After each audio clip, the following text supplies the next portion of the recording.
যখন একটা নিয়ে বিতর্ক শুরু হয় তখন আমরা এটা একটু বেশি জিজ্ঞাসা করি।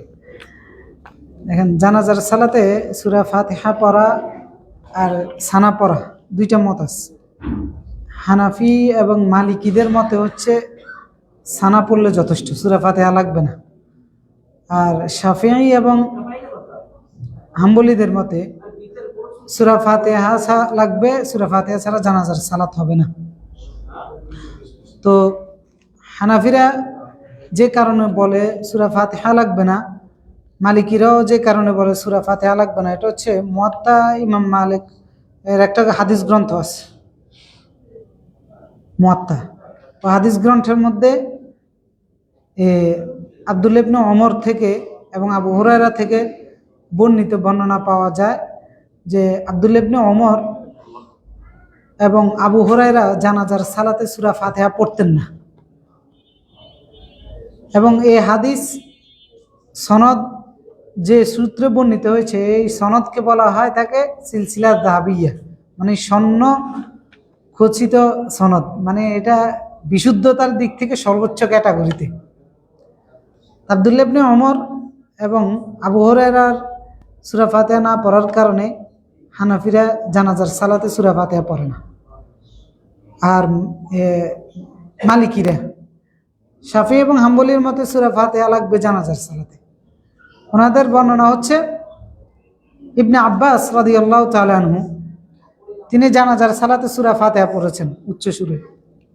এরপর ওনাকে জিজ্ঞাসা করা হয়েছিল আর উনি বলেছেন যে এটাই সুন্নত, মানুষকে জানানোর জন্য।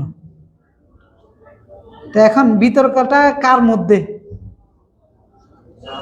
ইখতিলাফটা কার মধ্যে? সাহাবীদের মধ্যে নাকি আমাদের মধ্যে? আমরা বিভক্ত হয়েছি কি কারণে?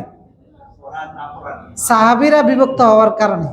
এখন যেই ক্ষেত্রে সাহাবীরা চূড়ান্ত ডিসিশন নেয় নাই, সেই ক্ষেত্রে আমি একটা চূড়ান্ত ডিসিশন দিয়ে দিব, এই অধিকার আমার আছে? নাই। আমি বলতে পারি যে আমি এই মতটা নিব কারণ এটা আমার কাছে শক্তিশালী মনে হয়, ওই মতটা ব্যাঠিক নয়। এরপরে যদি আমাকে বলেন, আমি ব্যক্তিগতভাবে সূরা ফাতিহা পড়ার পক্ষে, কারণ এটা শুধু হাদিসে নয়, জানাজার সালাত হানাফিরা বলতে চায় এটা সালাত নয়, কারণ হচ্ছে এটার মধ্যে রুকু নাই, সেজদা নাই, এটা হচ্ছে দোয়া, যার কারণে আপনাকে সূরা ফাতিহা পড়া লাগবে না, আপনি দোয়াগুলো পড়লেই হয়েছে। আর বাকি ইমাম শাফি এবং হাম্বলীরা বলেছেন যে না, এটাও সালাত। কেন সালাত? কারণ রাসূলুল্লাহ বলেছেন লা সালাতা লিমান লাম ইয়াকরা বিফাতিহাতিল কিতাব, কোনো সালাতেই হবে না যদি সূরা ফাতিহা না পড়ে। সুতরাং জানাজার সূরা ফাতিহা পড়া লাগবে, এটা সালাত। সালাত প্রমাণ কি? আল্লাহ তাআলা সম্ভবত ওয়ালা তুসাল্লি আলা আহাদিম মিনহুম মাতা, কোন সূরা? সূরা আনফালে অথবা আরাফের মধ্যে, যে ওয়ালা তুসাল্লি আলা আহাদিম মিনহুম মাতা আবাদা, অর্থাৎ কোন মুনাফিক মারা গেলে আল্লাহ রাসূলকে বলেছেন আপনি তাদের সালাতে অংশগ্রহণ করিয়েন না। আল্লাহ তাআলা এটারে সালাত বলেছেন। শাফি এবং হাম্বলীদের মত হচ্ছে যে জানাজার সালাত এটা সালাত, কারণ আল্লাহ কোরআনে এটাকে সালাত নামে অভিহিত করেছে, এই জন্য ফাতিহা পড়া লাগবে। আমি ব্যক্তিগতভাবে সূরা ফাতিহা পড়ার পক্ষে, কিন্তু যারা পড়ে না আমি বলবো না যে তাদেরটাও ব্যাঠিক নয়, কারণ আব্দুল্লাহ ইবনে ওমর এবং আবু হুরায়রা তো কোরআনের এই আয়াত যে জানতেন না, বিষয়টা কি এরকম? এরকম না। যেটার ঐক্যমত্য ওনাদের মধ্যে হয় নাই, আমিও সেটার ঐক্যমত্য করার জন্য যাব না। আমরা ওকে, যারা পড়ে নাই ওদের মতো ব্যাঠিক আমরা বলবো না, আর যারা পড়ছে আলহামদুলিল্লাহ ওনার কাছে এটা শক্তিশালী মনে হয়েছে, এটাও ওকে, কারণ এই দুইটাই সাহাবীদের থেকে এসেছে। এখন রাসূলুল্লাহ থেকে স্পষ্ট না পাওয়ার কারণেই তো এই মতের ভিন্নতা হয়েছে। রাসূল থেকে যদি একটা পেয়ে যেতাম তাহলে তো আর দুই রকম হওয়ার দরকার ছিল না। এই তো বললাম তো, এখন পাওয়া যায় নাই, পাওয়া গেলে তো আর দুই রকম হতো না। এরকম অনেক কিছুই আছে। হ্যাঁ, পড়াইছে। তো এখন একদল তো বলতেছে যে সুন্নাত রাসূল পড়েছেন, আরেকজন বলতেছে যে পড়েন। হ্যাঁ, এখন কথা হচ্ছে গিয়ে আপনি পড়া না পড়া আপনি এটার মধ্যে আপনার সমস্যা আসেনি, ক্ষতি আসেনি, তো তাহলে তাহলে এমন জিনিস নিয়ে ঝগড়া কেন করবেন?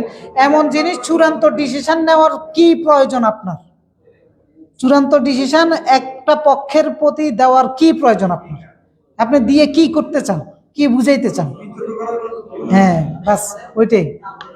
এখন শোনেন, ইসলামের ফিকহি ইখতিলাফগুলো এগুলো স্বাচ্ছন্দ্যের সাথে নিতে হবে, খুশি মনে নিতে হবে, খুশি মনে নিতে হবে এগুলো, যে এটাই ইসলামের সৌন্দর্য, এই ইখতিলাফ। কিন্তু এগুলোরে সংকীর্ণ মনের মধ্যে নিয়ে নিজেরা মারামারি করলে বাস ওই অন্তরে অন্তরে বিভেদ তৈরি হয়ে যাবে, দিন থেকে বিচ্যুত হয়ে যাবে। হ্যাঁ, শয়তান তখন সুযোগ নেবে। যে এরপরে প্রশ্ন হচ্ছে যে হাদিসে দেবরকে মৃত্যুর সাথে তুলনা করা হয়েছে, দ্বারা কি বোঝানো হয়েছে?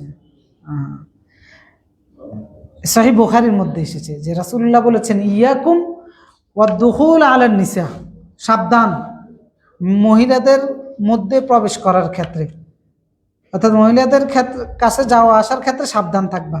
একজন এসে বললো যে ইয়া রাসূলুল্লাহ, মনে হয় সে আনসারের মধ্যে থেকে একজন ছিল, যে আফারাআইতা আলহামু, যে দেবরের ব্যাপারে আপনি কি বলবেন? ভাবি যদি দেবরের কাছে যায়, দেখা দেয়, রাসূলুল্লাহ তখন বললেন যে আল হামু আল মাউত, দেবর হচ্ছে মৃত্যু। মানে দেবর আর ভাবির ক্ষেত্রে পর্দা না করা, এটা মৃত্যুর সমতুল্য তুলনা করেছেন। এখন এই মৃত্যু দ্বারা আসলে কি বুঝিয়েছেন? এই মৃত্যু দ্বারা আপনি সমাজ বাস্তবতার দিকে তাকান, কি বুঝিয়েছেন আপনি টের পাবেন। দেবর ভাবি পরকীয়া, স্বামী খুন, পত্রিকার হেডলাইন আসে কিনা? দেবর ভাবি পরকীয়া, সন্তান খুন, মৃত্যু আছে কিনা? দেবর ভাবি পরকীয়া, দেখে ফেলার কারণে অমুক খুন, আছে কিনা? এখন এটাকে বোঝানো হয়েছে যে আল হামু আল মাউত, তৃতীয় জন ছাড়া দেবর ভাবি একত্র, শয়তান এখানে আসবে। আল্লাহ তাআলা ওয়ালা তাকরাবুজ জিনা, জেনার নিকটবর্তী হইও না। দেবরের সাথে ভাবির একান্তে কিসের কাজ? জেনা যদি না থাকে, আর জেনা হবে, বাস এখানে মৃত্যু হবে, দেবর মরবে, ভাই মরবে, অমুকের হত্যা হবে, সন্তান হত্যা হবে, যে নানান রকমের মৃত্যু সংগঠিত হতে পারে। এই মৃত্যুগুলোকে বোঝানো হয়েছে, অন্য যে হইতে পারে। এরপরে যে আরেকটা হচ্ছে যে জেনার শাস্তি কি? বিবাহিতদের রজম। দেবর আর ভাবির কাছে গেলে জেনা হয়ে যেতে পারে, তখন রজম করতে হবে। তো রজম কি? মৃত্যু। এরপরে এই মৃত্যু দ্বারা, মৃত্যু শব্দের আরেকটা অর্থ হচ্ছে যে হালাক, ধ্বংস হয়ে যাওয়া। এখানে ধ্বংস হয়ে যাবেন, মান সম্মান ইজ্জত সব ধূলিসাৎ হয়ে যাবে। এখন বলতে পারেন, কই আমরা তো আমাদের ভাবির সাথে চলতেছি, কিছুই হয় না। অনেকে বলতে পারেন, যাদের এখানে হয় না এগুলো হচ্ছে দাইয়ুস। যে পরিবারে দেবর ভাবি পর্দা নাই, কিছু হয় না বলে, এই পরিবার হচ্ছে দাইয়ুসের পরিবার। কারণ তাদের মধ্যে গায়রত নাই, তাদের ব্যক্তিত্ব নাই। তোমার বউয়ের সাথে তোমার ভাইয়ের কিসের কাজ?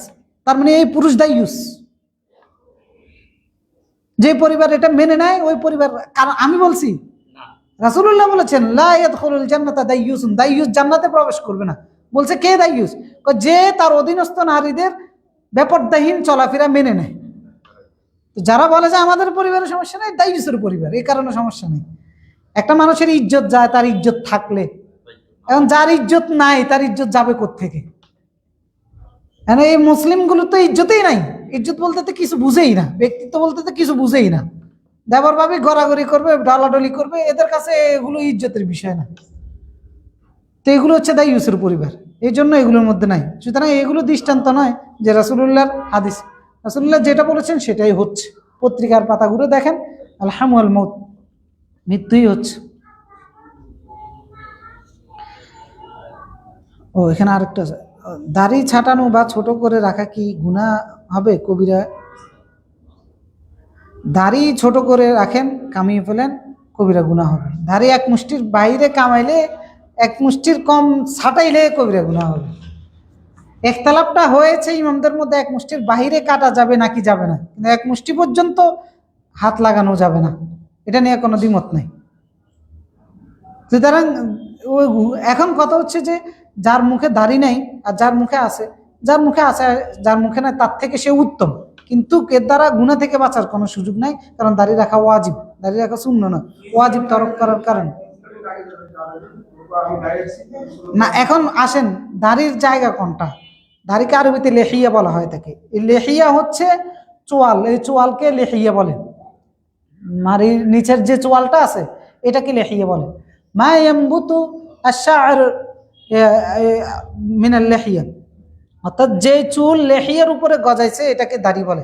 লেহিয়ার বাহিরের গুলো আপনি কেটে ফেলতে পারেন, যেমন গলার নিচের এগুলো কাটতে পারেন, যেমন গালের এই অংশগুলো কাটতে পারেন, কারণ এগুলো চোয়ালের উপরে নয়, এগুলো চোয়ালের উপরে নয়। তো এই চোয়ালের উপরে যেটা উঠবে এটা আপনাকে রাখতে হবে, যদি না রাখেন তাহলে এবার পৃথিবীর যেই হোক সে কবিরা গুনাহ হবে দাড়ি না রাখার কারণে এবং এক মুষ্টির কম ছাটানোর কারণে। কারণ রাসূলুল্লাহর নিষেধ আছে এবং রাসূলুল্লাহর আদেশ আসে, আর রাসূল সাল্লাল্লাহু আলাইহি সাল্লাম অন্যদের সাথে সাদৃশ্য করতেও নিষেধ করেছেন। অনেক বুড়া মানুষ আছে, আল্লাহ মানে আল্লাহ ওনাদেরকে বুঝ দান করুক, যে বৃদ্ধ হওয়ার পরও দাড়ি রাখে না, মানে দেখতে এদেরকে কিরকম লাগে, হিন্দুদের মতো লাগে। আমরা আলহামদুলিল্লাহ আমাদের এখানে এরকম কয়েকজনের পরামর্শ দিয়েছি, আর মাশাআল্লাহ লিখে দাড়ি আপনি রেখে দেখেন না, আপনার সৌন্দর্য কত গুণ বৃদ্ধি হয়ে যায়। আমাদের কি কয়, যখন আমরা ইয়াং বয়সে, ইয়াং এখনো তো ইয়াং আছি আলহামদুলিল্লাহ, মানে যখন শুরুতে দাড়ি উঠতেছিল তখন একটু ছাটাই ছাটাই রাখছিলাম, এখন ওই ছবিগুলো দেখলে নিজের কাছে আফসোস লাগে, দূর সৌন্দর্যের জন্য এটা কি করলাম, এখন এটা আরো বেশি সুন্দর লাগে। কি খারাপ লাগে নাকি? যাদের আছে তাদের কি খারাপ লাগে? দেখেন, যাদের দাঁড়িয়ে আছে তাদের চেহারার দিকে তাকান, আর যাদের নাই তাদের দিকে তাকান। তো এই জন্য হ্যাঁ, ওই তো মেয়ে মানুষের সাথে সাদৃশ্যতা করতে নিষেধ করেছে। তো ইসলামের বিধানগুলো খুশি মনে পালন করবেন, আপনি সম্মান পাবেন, রাসূলের কাছে পরকালেও মর্যাদা পাবেন, উপযুক্ত বিনিময় পাবেন। সহিহ হাদিস বলতে কি বোঝায় এবং দুর্বল হাদিস বলতে কি বোঝায় বিস্তারিত জানতে চাচ্ছি। আরো একদিন আলোচনা করেছিলাম সহিহ হাদিস। সহিহ হাদিস হচ্ছে 5টা সত্য যদি পাওয়া যায় এটাকে হাদিস সহিহ বলা হয় থাকে। 5টা সত্যের মধ্যে হচ্ছে একটা হচ্ছে যে মুত্তাসিল সনদ, অর্থাৎ হাদিসের মূল বক্তব্যের আগে কয়েকজন ব্যক্তির নাম দেখবেন, এই নামগুলো মুত্তাসিল সনদ, সনদের ধারাবাহিকতা থাকা, অর্থাৎ যিনি যার থেকে শুনছে এভাবে প্রজন্মের ধারাবাহিকতা থাকা, উনি ওনার থেকে শুনছে, উনি ওনার থেকে শুনছে, উনি ওনার থেকে শুনছে, এরপর আপনার কাছে গেছে। আপনার কাছে আসতে গিয়ে হয়তো 5 জন বায়া হয়ে আসছে, 5 জনের মধ্যে কোনো একজনের নাম বাদ পড়ে নাই, যদি এই শর্ত থাকে। এটা হচ্ছে 1 নম্বর শর্ত। 2 নম্বর শর্ত হচ্ছে দপ্তর রুয়াত, মানে রাবিদের দপ্ত হচ্ছে রাবিদের মুখস্থ শক্তি, হাদিস সংরক্ষণ করার শক্তি। এটা মুখস্থের মাধ্যমে হতে পারে, লিখিত রাখার মাধ্যমে হতে পারে, এটা যদি থাকে। 3 নম্বর হচ্ছে আদালা, রাবিদের ন্যায়পরায়ণতা, রাবিরা গুণাগান ফাপ কাজ করতো না, ন্যায়নিষ্ঠ ব্যক্তি ছিলেন, এরকম বর্ণনাকারী এরকম ছিলেন। 4 নম্বর হচ্ছে আদামুল সুজুজ আদামুল ইল্লাহ। সুজুজ মানে হচ্ছে যে হাদিসটা সহি, যে হাদিস সহি হাদিস হওয়ার আরেকটা শর্ত হচ্ছে আদামুল সুজুজ হওয়া, সুজুজ না হওয়া। সুজুজটা কি? সুজুজটা হচ্ছে যে একটা হাদিস যিনি বর্ণনা করেছেন তার চাইতে ভালো বিশ্বস্ত একজন ব্যক্তি এর বিপরীত বর্ণনা করেন নাই, বিপরীত কথা বলেন নাই। মনে করেন আমি হাদিসটা বলছি, আমার চাইতে ভালো জ্ঞানী এবং আমার চাইতে বিশ্বস্ত একজন ব্যক্তি আমার বিপরীত বলে নাই, তাহলে এটা সহি হবে। যদি বিপরীত বলে তাহলে হাদিসটা সহি থাকবে না। তাহলে কয়টা সত্যগুলো? 4টা।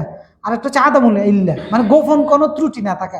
এটা বিশেষজ্ঞ ব্যক্তিরা ধরতে পারবে গোপন ত্রুটি, হয়তো মানে উনি ভুলে হয়তো কোনো একটা শব্দ ভুলে গেছে, এরকম কোনো দুর্বলতা না থাকা, অথবা উনি মনে হচ্ছে এটা, অথবা এই জাতীয় ত্রুটি যদি না থাকে, এই 5টা সত্য যদি সঠিক থাকে তাহলে সেটাকে সহিহ হাদিস বলা হয় থাকে।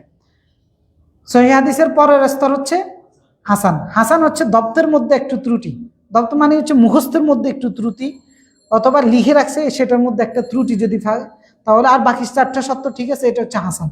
কারণ সহিহ হাদিসের হুকুম হচ্ছে এটা আমলযোগ্য, কবুলযোগ্য, এটা শরীয়তের বিধানের যোগ্য, এটাকে আমল করতে হবে, আবশ্যক, ওয়াজিব। আর হাসান হাদিসের ক্ষেত্রে যদি সহিহ হাদিসের বিপরীত না হয় তাহলে হাসান হাদিসও দলিল। আর একটা বলেছেন দুর্বল হাদিস। দুর্বল হাদিস হচ্ছে এই 5টা সত্যের যে কোনো একটা সত্যর অনুপস্থিত থাকলে সেই হাদিসটা দুর্বল হিসেবে গণ্য হবে। দুর্বল মানে হচ্ছে হাদিসটা রাসূল থেকে এসেছে কিনা এটা প্রমাণিত নয়। উদাহরণ, দুর্বল হাদিসের মত ক্ষেত্রে কিছু কিছু আলেমরা বলেছেন শরীয়তের আহকাম না হলে, বিধিবিধান না হলে আমলযোগ্য, আর কিছু আলেমরা বলেছেন যে না, আহকাম হোক বা না হোক এটা আমলযোগ্য নয়। কারণ এটা রাসূলের থেকে সহিহ হিসাবে প্রমাণিত না, সুতরাং এটা আমলের যোগ্য না। আশা করি বুঝছেন, সংক্ষিপ্ত বললাম আর কি। গুলশান বনানীতে অনেক নারী কবর জিয়ারত বা মাজারে যায়, এটা কি বৈধ? মহিলাদের কবর জিয়ারত করা জায়েজ? মহিলাদের কবর জিয়ারত করা জায়েজ নেই। প্রথমত হচ্ছে আপনার কবর জিয়ারতের উদ্দেশ্যটা বুঝবেন। কবর জিয়ারত করা উদ্দেশ্যটা কি? কবর জিয়ারত করার উদ্দেশ্য রাসূলুল্লাহ তা হাদিসের মধ্যে বলে দিয়েছেন। রাসূলুল্লাহ সাল্লাল্লাহু আলাইহি ওয়াসাল্লাম বলেছেন, কুনতু নাহাইতুকুম আন জিয়ারাতিল কুবুর, আমি তোমাদেরকে কবর জিয়ারত করতে নিষেধ করেছি। কারণ কবর জিয়ারত করতে যায় অনেকে কবর পূজা করে ফেলে, যাইয়া সেখানে এবারে ভালো নামি দামি ব্যক্তি মারা গেছেন, আল্লাহর ওলি মারা গেছেন, অতি ভক্তির কারণে পরে কবরের ভক্ত হয়ে যায়। হ্যাঁ, তো এগুলো হয়েছে। তো এই কারণে রাসূলুল্লাহ বলেন কবর জিয়ারতই করা যাবে না। এরপরে দিয়ে এবারে বললেন যে ফাজুরুহা, এখন তোমাদেরকে পারমিশন দিচ্ছি কবর জিয়ারত করার, এখন জিয়ারত করো। তো কবর জিয়ারতের উদ্দেশ্য কি? তখন বলে দিলেন যে ফাইন্নাহা তুযাক্কিরুল আখিরা, যে তোমাদেরকে আখিরাতের কথা স্মরণ করিয়ে দেবে। কবর জিয়ারতের এইটা ছাড়া আর কোনো উদ্দেশ্য নাই। আর যত উদ্দেশ্য বলা হয় এগুলো সব বানোয়াট। এই কবরে দাঁড়াইলে এই সওয়াব হবে, ওই দোয়া হবে, এই জাতীয় কিচ্ছু হবে না। যার কবরে নাই তো সে সওয়াব কোত্থেকে পাবে? যে আকাশেই বিমানে শেষ হয়ে গেছে, যে সাগরে হারিয়ে গেছে, যে আর বাবা সৌদি আরবে মারা গেছে, সে আর কোনোদিন যাইতে পারবে না। এখন ওই বাবার কবরে, হ্যাঁ, তো সেই তারাং সওয়াব যাওয়া না যাওয়া, কবরের পাশে দাঁড়াইলে আলাদা কোনো কিছু হয়, এই জাতীয় কোনো কিছু কবর জিয়ারতের মধ্যে নাই। এরপর কবর জিয়ারত আপনি আপনার বাপের কবর জিয়ারত করতে হবে এরকম কোনো শর্ত নাই, যে কোনো কবরে জিয়ারত করতে পারেন, পারমিশন দেওয়া আছে। তো সুতরাং কবর জিয়ারত করার উদ্দেশ্য হচ্ছে যে আখিরাতের স্মরণ, যাইলে সেখানে মৃত্যুর কথা মনে হবে, এটার জন্য, আর কোনো উদ্দেশ্য নাই। আর অন্য কোনো কিছু প্রয়োজন নেই। গেছেন আখিরাতের কথা মনে করবেন। আর রাসূলুল্লাহ তো একটা পড়তেন, আসসালামু আলাইকুম ইয়া আহলাদ দিয়ার ওয়া ইন্না ইনশাআল্লাহু লাহিকুন নাসআলুল্লাহ লানা ওয়া লাকুম আল আফিয়া, তোমাদের জন্য আমাদের জন্য আল্লাহর কাছে ক্ষমা প্রার্থনা করি, আর ইনশাআল্লাহ চিরেই আমরা তোমাদের সাথে মিলিত হব। এই ছোট্ট একটা দোয়া করে দিতেন, এটা যথেষ্ট। আর হচ্ছে মহিলাদের কবর জিয়ারত করা জায়েজ নাই। হ্যাঁ, মাইয়াতকে দাফন করার সময় তার পিছনে যাওয়া জায়েজ আছে যদি ফিতনা সমস্যা না হয়, কিন্তু কবর জিয়ারত করা মহিলাদের জন্য জায়েজ নাই। কারণ রাসূলুল্লাহ সাল্লাল্লাহু আলাইহি ওয়াসাল্লাম সম্ভবত সহিহ ইবনে মাজার মধ্যে রাসূলুল্লাহ বলেছেন, লাআনাল্লাহ জাওয়ারাতিল কুবুর, যে সমস্ত নারীরা কবর জিয়ারত করে তাদের উপর আল্লাহর লানত। আবার আরেক জায়গায় বলেছেন লাআনা যায়রাতিল কুবুর, মানে নারীদের কথা উল্লেখ করেছেন। যায়রাত মানে হচ্ছে স্ত্রীলিঙ্গ। তো যে সমস্ত নারীরা কবর জিয়ারত করে তাদের উপর লানত। তো সেজন্য নারীদের কবর জিয়ারত করা বৈধতা নাই। মাজারগুলোতে তো যা মাজার পূজা করার জন্য, এরপর যে বনানী নামি দামি কবরস্থানগুলোর মধ্যে এখানে অনেকে যায়। হ্যাঁ, মহিলাদের কবর জিয়ারতে যাওয়া জায়েজ নাই।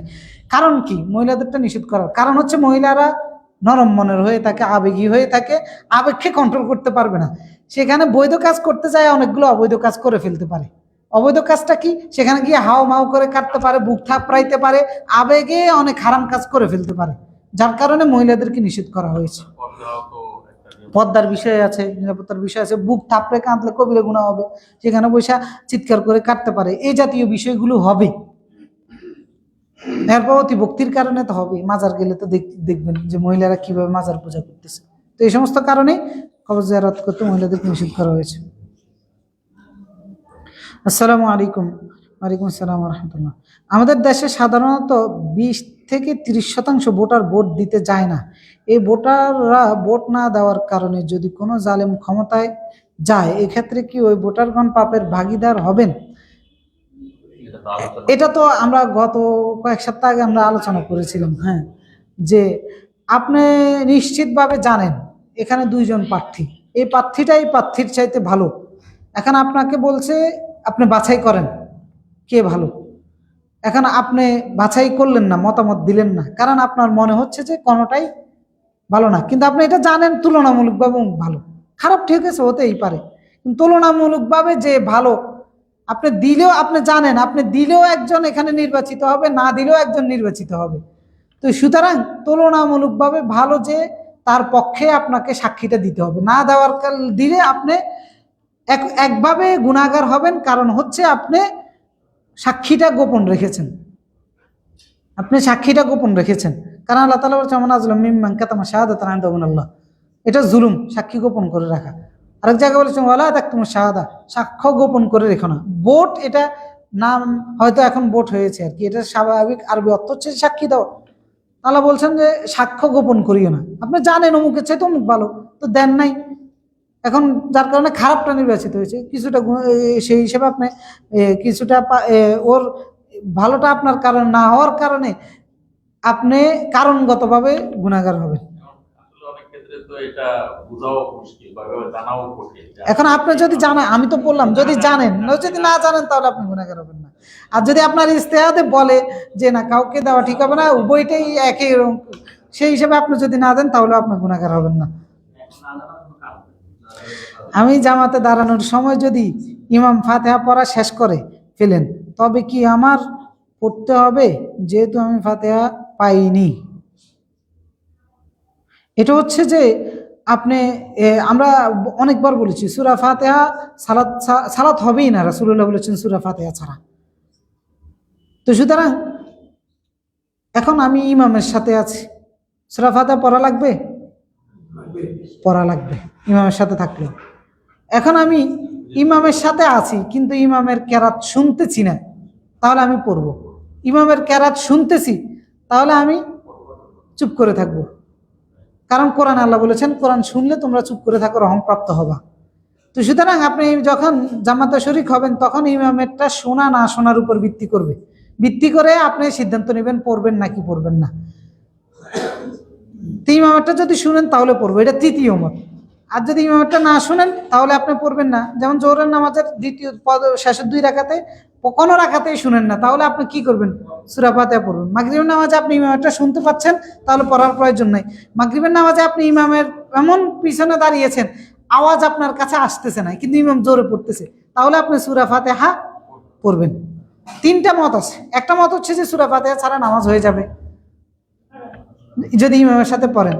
সেটা হচ্ছে যে মুসনাদ আহমদের মধ্যে একটা হাদিস আছে যে মান কানা লাহু ইমামুন ফাকিরাতুল ইমাম লাহু কিরাত, যার ইমাম আছে তার ইমামের কেরাতে তার জন্য কেরাত। এই হাদিসটাকে অনেকে দুর্বল বলেছেন, সে কারণে আমরা মনে করি যে এই মতটা আসলে দুর্বল। আপনি সূরা ফাতিহা পড়বেন। আরেকটা মত হচ্ছে সহিহ বুখারীর মধ্যে রাসূলুল্লাহ বলেছেন লা সালাতা লিমান লাম ইয়াকরা বিফাতিহাতিল কিতাব, ফাতিহা না পড়লে নামাজই হবে না। এই জন্য একদল ওলামারা বলেন যে এই হাদিসের ভিত্তিতে ইমাম পড়ুক না পড়ুক, শুনুক না শুনুক, কোন অবস্থাতে আপনার ফাতিহা ছাড় নাই, আপনাকে পড়তেই হবে। আরেকটা মত হচ্ছে এগুলোর উপরে সমন্বয় করেছেন। তা আমি ব্যক্তিগতভাবে সমন্বয়ের মতটা মেনে চলি। সমন্বয় করেছেন, কোরআনে আল্লাহ বলেছেন ওয়াইদা কুরিয়াল কোরআন ফাসতামিউ লাহু আনসিতু লাআল্লাকুম তুরহামুন, কোরআন তেলাওয়াত শুনলে তোমরা চুপ করে কোরআন তেলাওয়াত শুনো, তাহলে তোমরা রহমপ্রাপ্ত হবা। তখন সূরা ফাতিহা আমি পড়তেছি আর আমি এখানে আমি নিজে পড়তেছি, তাহলে শোনা হইলেও কোরআন আয়াতের উপর আমার যদি ইমামেরটা যদি শুনি আমি চুপ করে থাকি, শুনলাম, রহমপ্রাপ্ত হলাম। ইমামেরটা শুনতেছি না, আমি পড়লাম, তাহলে আমার হাদিসের উপর আমলও হলো, কোরআনের উপর আমলও হলো। মনে করি ইমাম সূরা ফাতিহা শেষ করে ফেলছেন, আমি শুনতেছি, আমি যতক্ষণ এখানে দাঁড়াইছি ইমাম ততক্ষণে দ্বিতীয় কোনো সূরা শুরু করছেন, সেই ক্ষেত্রে তুমি যদি ইমামের কেরাত শুনো তাহলে চুপ করে থাকবা, ইমামের কেরাত শোনাটা তখন আবশ্যক। এবারে যদি না শুনো তাহলে সূরা ফাতিহাটা পড়বা। তা আপনি পড়েন, তাহলে তো সমস্যা, তাহলে তো আপনার পড়া না পড়ার বিষয় আসতেছে না। না সময় না পাইলে তো সেখানে আপনার পড়া না পড়ার বিষয় আসবে না। এই কারণেই তো বলতেছি ওই মতটাও সঠিক নয়। কারণ হচ্ছে আমি একটা রাকাতে আবু বকর রাদিয়াল্লাহু তাআলা দৌড় দিয়ে এসে রুকু পেয়েছেন, এরপর রাসূলুল্লাহ সাল্লাল্লাহু আলাইহি ওয়াসাল্লাম তাকে সালাতের পরে দিয়ে ডেকে নিয়ে বললেন আল্লাহ তোমার সতর্কতা আরো বাড়িয়ে দেখ, এরকম আর করিও না, দৌড় দিয়ে এসিও না। তো এখন রাসূলুল্লাহ তো বলে না তোমার নামাজ হয় নাই। তো এই কারণে বলতে যে সূরা ফাতিহা ছাড়া যে নামাজ হয় না, বক্তব্যটা আসলে, কারণ সূরা ফাতিহা পড়তে বলছে, এখন 4 রাকাতের মধ্যে যে কোনো এক রাকাতে বললেও তো এই বক্তব্যের সাথে মিলে যায়, সূরা ফাতিহা তো পড়ছে নামাজের মধ্যে। এই বিষয়গুলো আছে, এই কারণে ইখতিলাফগুলো হয়েছে, এই সম্ভাবনাগুলোর কারণে।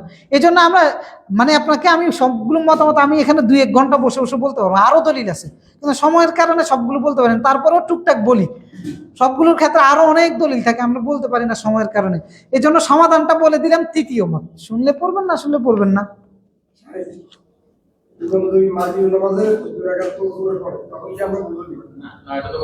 সোজা হিসাব আপনি শুনতেছেন, তাহলে আমি বলবো যে আমি যেটা আমল করে পড়ি না। হ্যাঁ, আর আপনি শুনতেছেন না, পড়েন। হ্যাঁ পড়েন। এখন কেউ যদি বলেন যে না আমি ইমাম পড়ুক বা না পড়ুক আমি পড়বই, ওকে, আপনি তাও করেন, সমস্যা নেই, হবে, কারণ হাদিসের ভিত্তিতে করছেন তো। এখন কথা হচ্ছে আমরা ভিন্ন মতকে মানার মানসিকতা আমাদের রাখতে হবে, কারণ এটা আকীদার অংশ না। এটার কারণে আপনার ইমান যায় আসে এরকম পরিস্থিতি হবে না, আপনার আমলটাও বাতিল হবে না, আপনার আমলও বাতিল হবে না। তো সুতরাং এটা নিয়ে ঠেলাঠেলি করার দরকার নাই, আপনি আমল করেন। যারা জাহাজে চাকরি করে তাদের কসর করলে হবে কিনা? হ্যাঁ হবে, জাহাজে তো ঘুরতেছেন, সফরের মধ্যেই আছেন। কোন এক জায়গায় যদি আপনি 15 দিনের বেশি সেখানে, তাহলে আপনি মুকিমের নামাজ পড়বেন। যদি কোনো জায়গায় 15 দিনের বেশি অবস্থান করেন সেখানে মুকিমের নামাজ পড়বেন।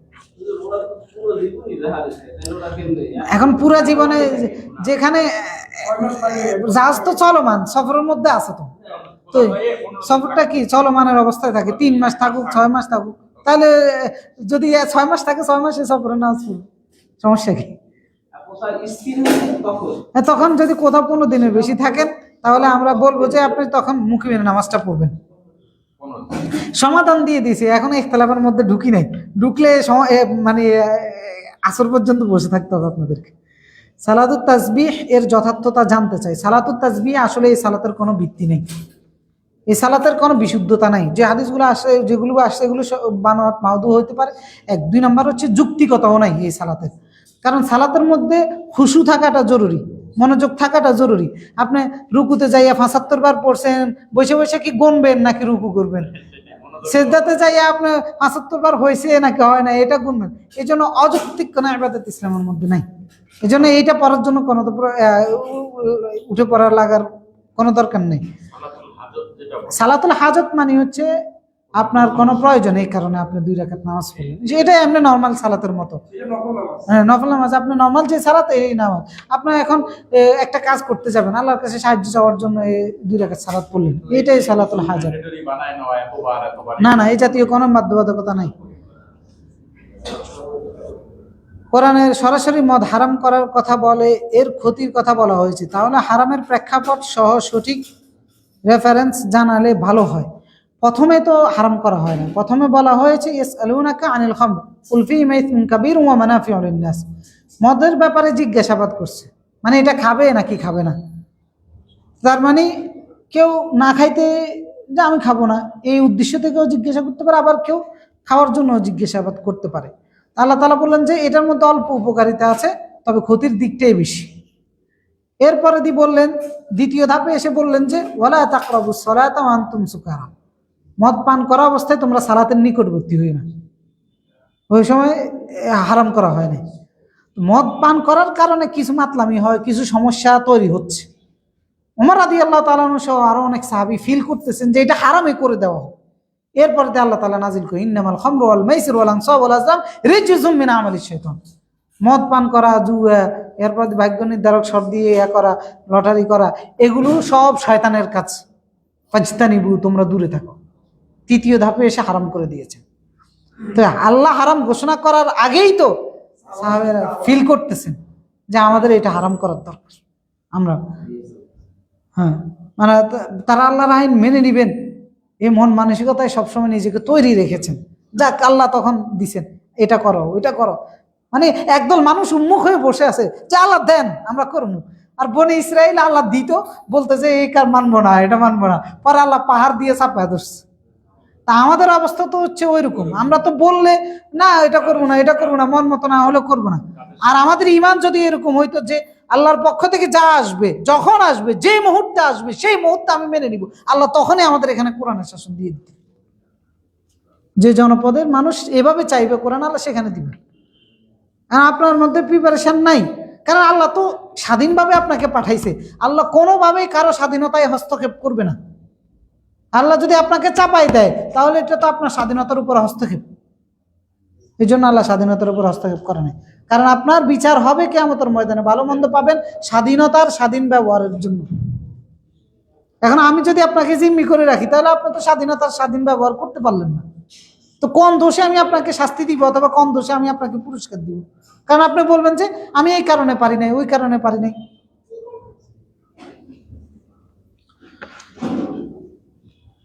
নেকাব, খেমার, জিলবাব, হিজাব সম্পর্কে কিছু বলেন। এগুলো বিভিন্ন নাম আমরা দিয়েছি, মূল উদ্দেশ্য হচ্ছে যে আপাদমস্তক ঢেকে রাখা। এবারে যেটা দিয়ে আপনি ঢেকে রাখেন, একজন নারী তার সৌন্দর্য গোপন রাখবে যেটা দিয়ে, সেটাই হচ্ছে পর্দা। এবারে এটা কালো কাপড়, সাদা কাপড়, নেকাব না হিজাব, এগুলো কোনোটাই মুখ্য বিষয় না। মুখ্য বিষয় হচ্ছে একজন নারী তার সৌন্দর্যকে আবৃত করে রাখবে, উন্মুক্ত হতে দিবে না। উন্মুক্ত করবে শুধু স্বামীর জন্য, এটাই হচ্ছে পর্দার উদ্দেশ্য। এবারে যদি নেকাব পরেন, হিজাব পরেন, সব কিছু পইরা একবারে সৌন্দর্য আরো বের করে রাখেন, আগে একজন তাকায় তো এখন 20 জনে তাকায়, তাহলে এটা এবারে যে কোম্পানির বোরকায় হোক লাভ নেই। সুতরাং আপনার যেটা দিয়ে পরেন, আপনার সৌন্দর্য আবৃত্তি হইলেই আপনার পর্দা হয়ে যাবে, হিজাব হয়ে যাবে। ভোটের দিন পর্যন্ত কোরআন দিয়ে শাসন ব্যবস্থার বিষয়ে বেশি বেশি বলার অনুরোধ করছি। নিজে পড়ার জন্য কোন তাফসির কিংবা কোন শাইখকে অনুসরণ করলে উত্তম? নিজে পড়ার জন্য যদি আপনি অল্প তাফসিরের মধ্যে সীমাবদ্ধ থাকতে চান, তাহলে আমরা বলবো যে সৌদি আরবের যে তাফসিরটা আছে 2 খণ্ডের, সৌদি আরবের মুজাম্মা মালিক ফাহাদ থেকে, সৌদি আরব থেকে ছাপানো, এটা পড়তে পারেন, আমাদের এখানেও আছে, ওই 2 খণ্ডেরটা পড়তে পারেন যদি সংক্ষিপ্ত এর মধ্যে থাকতে চান। আর একটু বিস্তারিত যদি যেতে চান, তাহলে আবু বকর জাকারিয়া সাহেবেরটা পড়তে পারেন, কারণ ওখানে উনি যেগুলো উল্লেখ করেছেন অথেন্টিক, যেগুলো সেগুলো উল্লেখ করেছেন, অথেন্টিকের বাইরে যেগুলো প্রমাণিত নয় সেগুলো রাখেন না। তাফসির ইবনে কাসির আপনি পড়তে পারেন, যেটা তাহকিক করা। তাহকিক করা মানে কি? মানে যেটা শনাক্ত করে দেওয়া আছে এই বক্তব্যটা সঠিক, এই বক্তব্যটা বানোয়াট, ওইটা পড়তে পারেন। কারণ তাফসির ইবনে কাসিরের মধ্যে ভালো মন্দ, বানোয়াট কাহিনী পুরা সবগুলোই আছে। তো ইবনে কাসির রাহিমাহুল্লাহ তিনি যেটা বানোয়াট কাহিনী, সেখানে তিনি নিচে লিখে দিয়েছেন হাদিহি কিসসাতুন ওয়াহিয়াতুন, এভাবে লিখে দিয়েছেন এই কিসসাটা বানোয়াট। কেন করেছেন? কারণ এই মিথ্যা কথাও তাফসিরের নামে প্রচলিত আছে, মানুষ উম্মা যেন জানে। কিন্তু অনুবাদকরা অনুবাদ করতে গিয়ে আরে এটা তো তাফসির, অনুবাদ করে ফেলেছে, যার কারণে মানুষ মনে হয় এটা তো তাফসির, সমস্যা কি, এটা তো তাফসিরের মধ্যে আছে। তাফসিরে যে উনি এটা ভুল হিসেবে আছে সেই হিসেবে উল্লেখ করেছেন, এটা অনেকে যাচাই করতে। তো এই জন্য বলছি তাহকিক করাটা যদি থাকে আপনি সেটা পড়তে পারেন। এরপরে আরো বর্তমান সমসাময়িকের সাথে মিলানোর জন্য তাফহিমুল কোরআনও পড়তে পারেন, ফি জালালুল কোরআনও পড়তে পারেন। কিন্তু প্রাথমিক অবস্থা আমরা বলবো যে সৌদি আরবের থেকে যেটা ছাপানো হয় সংক্ষিপ্তভাবে বিশুদ্ধটা জানার জন্য আপনার ওইটা পড়েন, ওইটা পড়লেও যথেষ্ট। ওটা কোনো লেখকের না, ওটা সৌদি আরবের মদিনা ইউনিভার্সিটি যখন আবু বকর জাকারিয়ারা সাহেবরা, মঞ্জুর আলাই ওনারা ছিলেন, তখন একটা টিম করে দেওয়া হয়েছে, ওই টিম ওইটা সম্পাদনা করেছেন, ইয়া করছেন। এই যে আছে, এখানেও আছে বাংলাতে, যেটা আগে মহিউদ্দিন খান হ্যাঁ করছিলেন, আগে 1 খণ্ডে ছিল, ওইটাকে আপডেট করা হয়েছে আর কি, ওইটাকে আপডেট করা হয়েছে। কারণ মহিউদ্দিন খান রাহিমাহুল্লাহ, আল্লাহ ওনাকে ক্ষমা করুন, জান্নাত নসিব করুন, প্রত্যেকটা মানুষের তো দুর্বলতা থাকে না। আমারও তো ব্যক্তিগত কিছু পছন্দ আছে, আমিও যখন লিখতে যাব, কোনো কিছু করতে যাব, সেইখানে আমারও কিছু দুর্বলতা ওই লেখানোর মাধ্যমে ফুটে উঠতে পারে। তো মহিউদ্দিন খান রাহিমাহুল্লাহ ওনার জ্ঞান যতটুকু ছিল সেই জ্ঞানের ভিত্তিতে লিখতে গিয়ে দেখা গেছে যে যেটা উনি পছন্দ করেন ওইরকম কিছু বিষয়ও সেখানে আসছে, এই জন্য সেটাকে বাদ দিয়ে পরে সৌদি আরবের ছাপাখানায় এটা বের করছে। তো এই জন্য আপনারা এটা নিতে পারেন। হজমরা করলে সম্পদ বাড়ে, তাহলে সম্পদ বাড়ার জন্য বেশি বেশি হজমরা করব, হ্যাঁ বাড়ে, করতে পারেন, আল্লাহর ইবাদত হচ্ছে। কিন্তু আরো কত কিছু করলে তো সম্পদ বাড়ে। হজের ক্ষেত্রে আপনি হজ করলেন, আপনার ফরজ আদায় হয়ে গেল, কিন্তু সে হজের টাকা দান সদকা করলে সদকার মাধ্যমে তো সম্পদ বাড়ে। দান সদকা করলে আপনি দান সদকা করেন, একজন অভাবগ্রস্ত মানুষ আছে, একজন ঋণগ্রস্ত মানুষ আছে, তো তার অভাব দূর করার ক্ষেত্রে ঋণগ্রস্ত ব্যক্তির ঋণ পরিশোধ করে দিলে তো সেই ক্ষেত্রেও তো বাড়ে। সেগুলো একদম সরাসরি নস আছে, কোরআনের মধ্যে আছে। আল্লাহ তাআলা বলছেন দান সদকা করলে বাড়িয়ে দেন, ক্ষমা করে দেন, ওটার ফজিলত আরো বেশি। তা আমি ব্যক্তিগত বলবো, যার একাধিক হজ করার সুযোগ আছে, উমরা করার আছে, আপনি করেন। তবে আপনি এর চাইতে বেটার চাইলে আপনি দান সদকা করতে পারেন। মেম্বারদের পাশে খালি জায়গা অস্ত্র রাখার কাজে ব্যবহার হতো। মিম্বরের পাশে খালি জায়গা অস্ত্র রাখার কাজে ব্যবহার হতো, এমন কথা সত্য? হ্যাঁ সত্য, ওই যে ওই জায়গাটার মধ্যে। কারণ সর্বদাই তো মুজাহিদ তৈরি থাকতো। এখনকার যে মুজাহিদ ব্যবস্থা, সৈন্যদের তো আলাদা এখন এই যেটা সেনানিবাস বলি আমরা, আলাদা একটা ওরকম ব্যবস্থা ছিল না। প্রত্যেকের ঘরে সৈনিক, আচ্ছা ওই সৈন্যর অস্ত্র ঘরের মধ্যেই ছিল। তো একটা মাজমু, একটা মুসলিম একটা গোষ্ঠীর সেনানিবাসটাই ছিল মসজিদ। তাদের সেনানিবাসটাই ছিল মসজিদ, যেটা আমরা এখন সেনাবাহিনীর জন্য করি, ওটা মুসলিমদের সেনানিবাস ছিল মসজিদ। মসজিদ থেকে বের হতো মসজিদ। আর কতগুলো বোকা এসে করে মসজিদে দুনিয়াবি কথা এই বলা হারাম। মসজিদ থেকে সব চলছে, মসজিদে দুনিয়াবি কথা হারাম। রাষ্ট্র বিচার সালিশ কি চলে নাই মসজিদে, সব চলছে। এগুলো মূলত হচ্ছে ওসমানী খেলাফত থেকে এই বার্তাগুলো সরানো হয়েছে। কারণ হচ্ছে শাসক শ্রেণী, আলেম ওলামা এবং দিনমুখী লোকদেরকে এই খানকার মধ্যে আবদ্ধ করে দিচ্ছে, এটার মধ্যে ঢুকাই রাখছে, যাতে করে তারা শাসকের বিরুদ্ধে কোনো আওয়াজ তুলতে না পারে। এগুলোর প্যাটার্ন বিভিন্ন সময় বিভিন্ন রকম পাল্টেছে, কিন্তু একই ছিল। শেষ তো মনে হয়। জাযাকুমুল্লাহু খাইরান। সুবহানাকাল্লাহুম্মা ওয়া বিহামদিকা।